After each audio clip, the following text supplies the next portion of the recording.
سے آج اور قیامت پاؤں کے نشانات یہ بدلا رہے ہیں کہ دنیا سپر پاور ہو جائے گی. دنیا کے پاس مختلف میزائلیں، ایٹم بم اور نہ جانے کیسے ہتھیار ہو سکتے ہیں.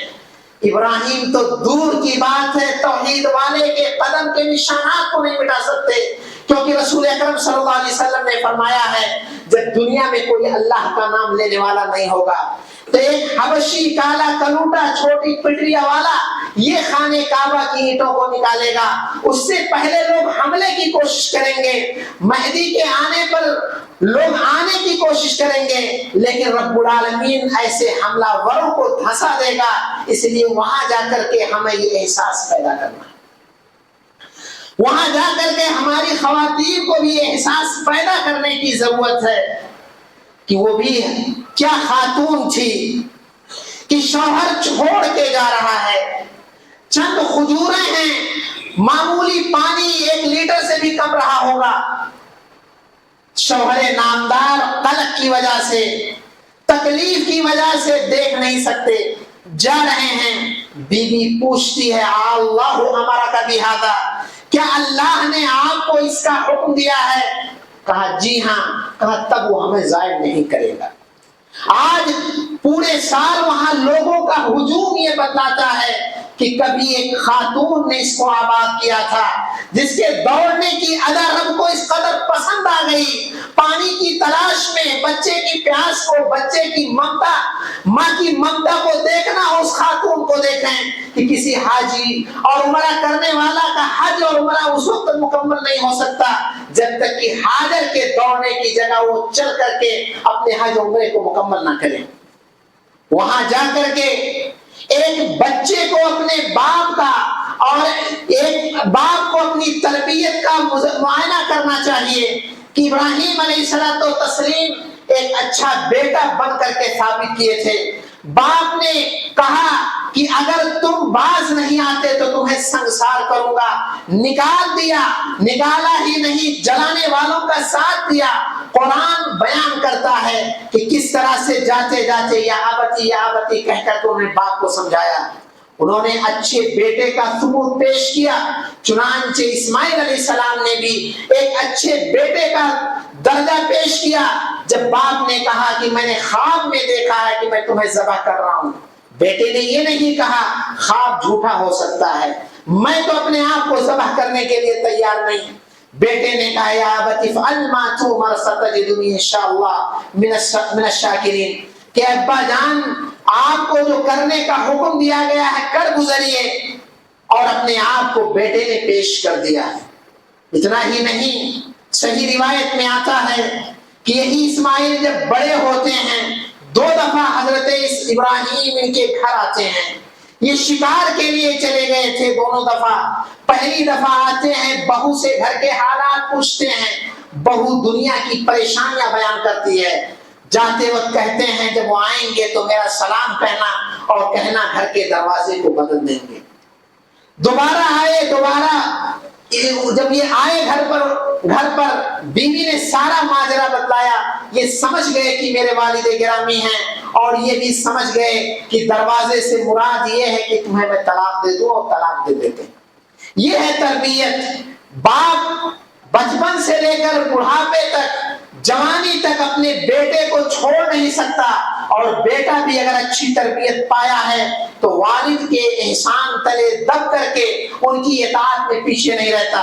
دوبارہ آتے ہیں پھر بھی نہیں پاتے اور پوچھتے ہیں تو بیوی، وہ بہو شکر گزار ہے، وہ اللہ کا شکر ادا کرتی ہے اور جاتے ہوئے کہتے ہیں کہ میرا سلام کہنا اور یہ کہنا کہ گھر کے دروازے کو باقی رکھیں. چنانچہ اشارہ تھا کہ اپنی بہو کو نہیں چھوڑیں گے.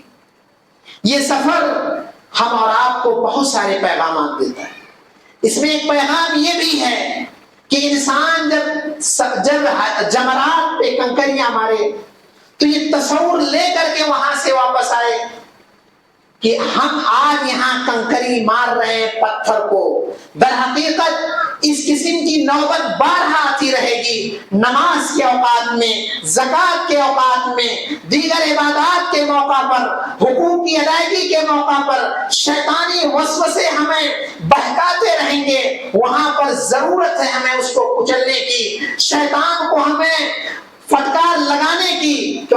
نبی صلی اللہ علیہ وسلم نے اسی سفر کے موقع پر یہ فرمایا کہ ابلیس سب سے زیادہ ذلیل، رسوا اور بنو آدم پر غصہ میدان عرفات میں ہوتا ہے۔ اتنا غصہ اسے بدر کو چھوڑ کے کبھی نہیں ہوا تھا جب وہ دیکھتا ہے کہ رب العالمین سمائے دنیا پہ نزول فرماتا ہے، فرشتوں میں اپنے آئے ہوئے مہمانوں کے بارے میں فخر و بہار کرتا ہے، کیونکہ حج کرنے والے اور عمرہ کرنے والے یہ اللہ رب العزت کے وفد ہیں۔ لہذا انسان وہاں سے لوٹتے ہوئے یہ سوچے کہ زندگی کے جو بھی ایام بچے ہوئے ہیں سب سے بڑا دشمن شیطان ہمارا ہے، لہذا ہمیں اسے کچلنا ہے، اسے دھتکارنا ہے، اس کے آدیشوں اس کے طریقوں پہ عمل نہیں کرنا ہے۔ اس سفر کا ایک فائدہ یہ بھی ہے کہ یہ اجتماعیت اور وحدت کا بہت عظیم مظہر ہے۔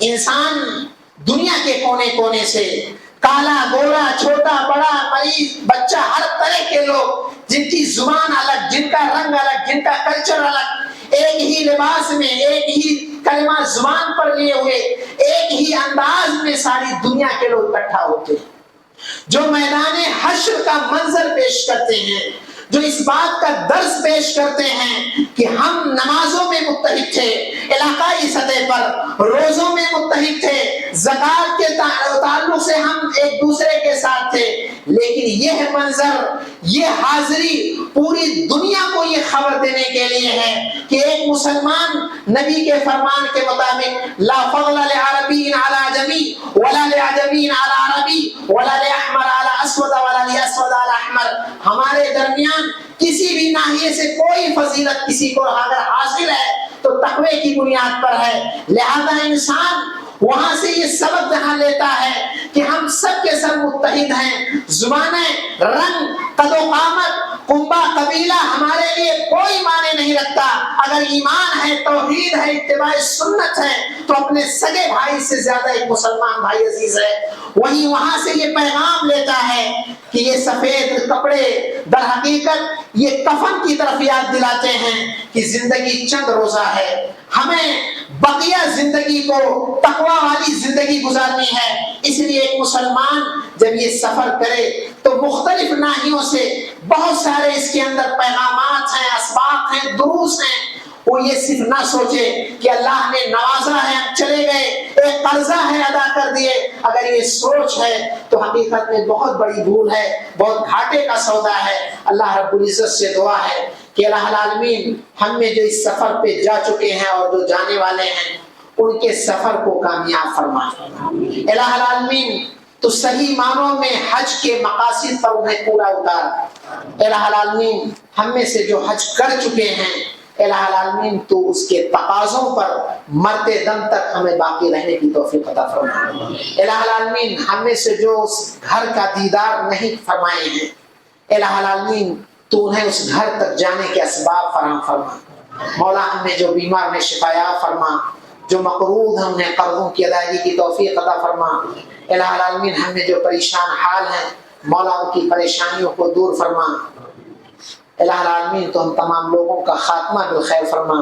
آمین۔ بارک اللہ لنا ولکم فی القرآن العظیم ونفعنی وإیاکم بالآیات والذکر الحکیم، انہ تعالی جواد کریم ملک بر رؤوف رحیم۔